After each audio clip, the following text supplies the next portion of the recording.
صدقني انا عارف ان انت بتتعب كتير جدا علشان تقطع فترات الصمت اللي موجودة في الفيديوهات بتاعتك على ادوبي بريمير.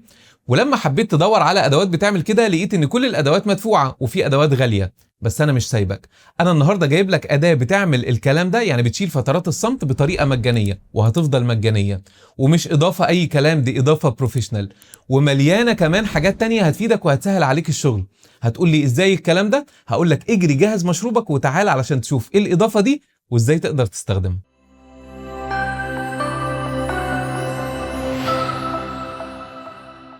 يا اهلا بيكم يا شباب. لما بغيب عنكم شويه في الحاجات المجانيه بكون محضر لكم مفاجاه جامده جدا، زي المفاجاه اللي انا جاي اكلمكم عليها النهارده لادوبي بريمير. انا جايب لك النهارده اضافه فيها كام حاجه مجانيه للابد، والحاجات المجانيه للابد انت بتروح تدفع فيها فلوس في اضافات تانية. تعال اقول لك على الاضافه دي وانت هتستغرب من الحاجات المجانيه اللي موجوده فيها. طبعا اضافه جامده جدا. من غير ما اتكلم كتير كده خلينا ندخل في الموضوع بتاعنا على طول. طبعا هننزل بريمير. طبعا انا مسطب الاضافه قبل كده، بس انت علشان تنزل الاضافه وتعملها انستول لازم تكون قافل ادوبي بريمير. وكل اللي انت هتعمله مش هتتعب في اي حاجه، هتدخل في الموقع او اللينك اللي انا سايبه لك في صندوق الوصف او في الديسكريبشن، هتلاقي الموقع بتاعك فتح بالشكل ده. وهنا كده بيقول لك داونلود فري. طبعا فيها جزء مدفوع، ولكن احنا النهارده او انا مش جاي اتكلم معاك على الجزء المدفوع، انا جاي اتكلم معاك على الجزء المجاني، وهتستغرب من الاضافه المجانيه او الجزء المجاني الموجود فيها. طيب هتيجي تدخل على داونلود بلجن من هنا كده، وهتستنى لغايه ما يحمل معاك، هيفتح لك بالمنظر ده.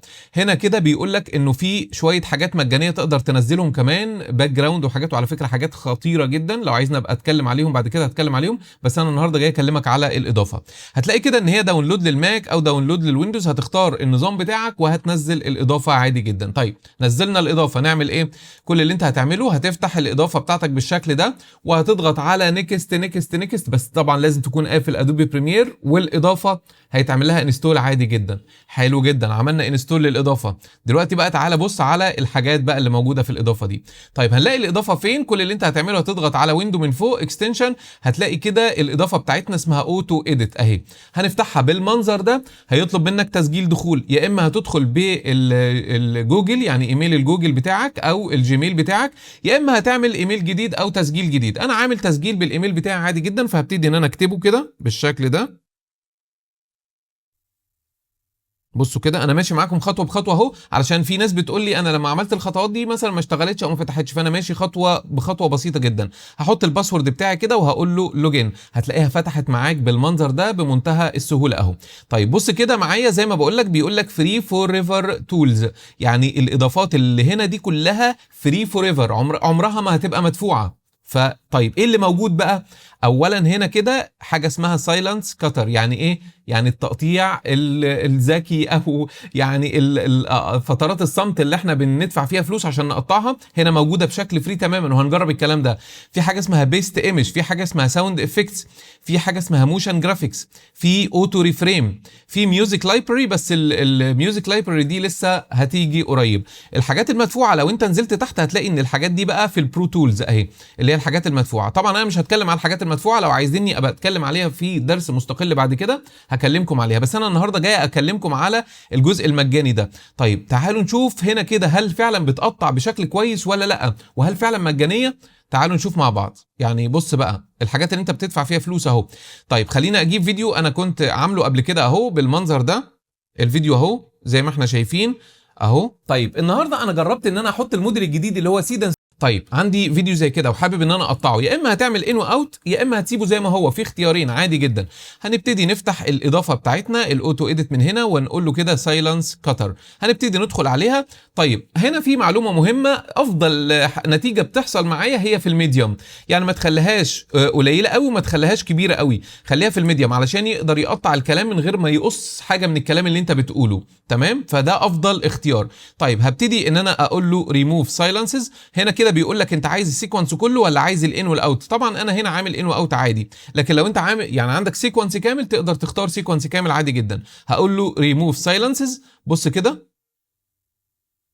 هيبتدي ان هو يعمل كده، طلع لي الحاجات. بصوا انا ما فصلتش اهو عشان اقول لك قد ايه سريعه. بص معايا طلع لي كل الحاجات دي. هنيجي تحت كده ونقول له كات، وبص كده بص اللي بيحصل معاك. مجاني تماما، الموضوع مجاني تماما، هيقص ويلزق الفيديوهات في بعض. قص اهو. خلينا نجرب كده جزء صغير اهو عشان نختبر الموضوع. اهو الحتة اللي هو قطعها.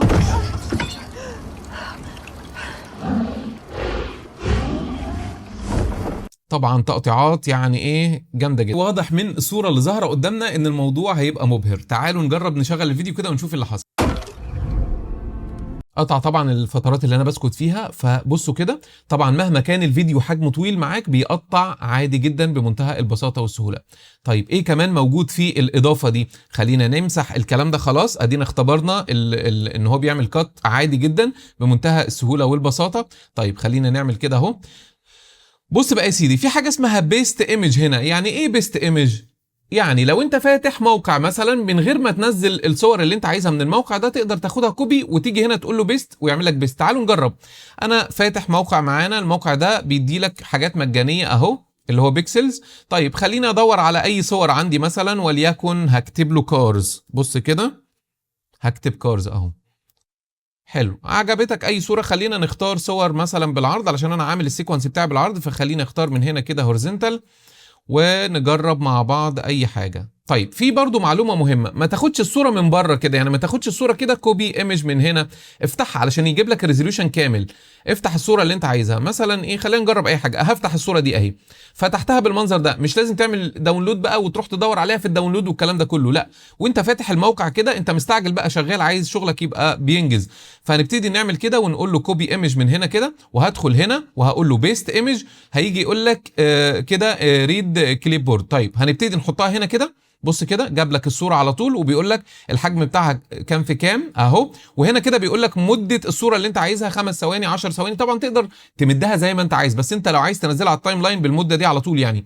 هنا كده بيقول لك اد ات بلاي هيد، يعني المكان اللي واقف فيه البلاي هيد هيعمل لك اد للصوره. بص الصوره نزلت عندك اهي، وبص الكواليتي بتاع الصوره زي ما انت شفتها على الموقع بالظبط. فانت لو مستعجل تقدر تشتغل بمنتهى البساطه. اي صوره انت شايفها افتحها بس عشان يبقى الكواليتي بتاعها كويس، وخدها كوبي وتعالى هنا كده حطها بيست. طيب ايه كمان موجود في الاضافه دي يا معلم؟ تعال نشوف مع بعض. بص كده الساوند افكتس. طبعا هنا الساوند افكتس في الخطه المجانيه قليل شويه، بس انا طلبت منهم ان هم يزودوا الساوند افكتس، وان شاء الله يزودوها. تبقى طبعا هي كل شويه بيتعمل لها ابديت على فكره. انا بقالي يومين 3 بجربها، حصل ابديتس وانا بجرب فضافوا فيها حاجات تانية. فبصوا كده ده الساوند افكتس بتاعتنا. لو عجبك اي حاجه من هنا تقدر ان انت تضغط على ابلاي. عايز تسمع الساوند افكت اهو.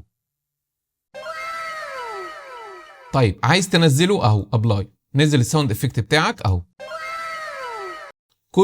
كل الحاجات اللي موجوده بدون حقوق ملكيه، ودي حاجه مهمه جدا. طيب ده بالنسبه للساوند افكتس. ايه كمان موجود في الاضافه دي؟ طبعا لو عايز ترجع بنرجع بالسهم اللي موجود هنا. طيب ايه كمان موجود عندي بقى؟ الموشن جرافيكس، حاجه تحفه جدا.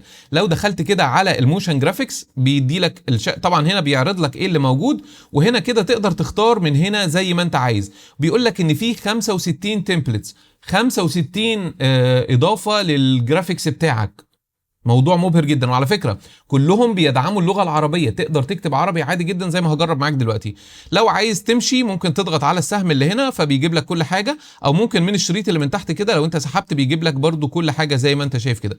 بصوا كميه التكست انيميشن، كل دي تكست انيميشن متحركه وشويه حاجات تحفه. يعني مثلا بص حاجه زي كده مثلا، بص مثلا التكست ده، يعني الموضوع رهيب رهيب. يعني بصوا كميه الحاجات، انا لسه ماشي كل ده. بص طيب عجبني مثلا التكست افكت ده، كأن واحد بيقول مسج لواحد مثلا.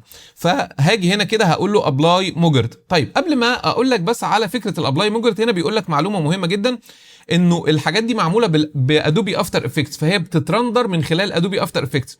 فبيقول لك لو انت بتعمل اد وما رضيتش ينزل معاك او يترندر، فلازم تنزل ادوبي افتر افكتس. يعني لازم ادوبي افتر افكتس يكون عندك على الجهاز علشان الحاجات دي تشتغل، لان دي موجرت طبعا.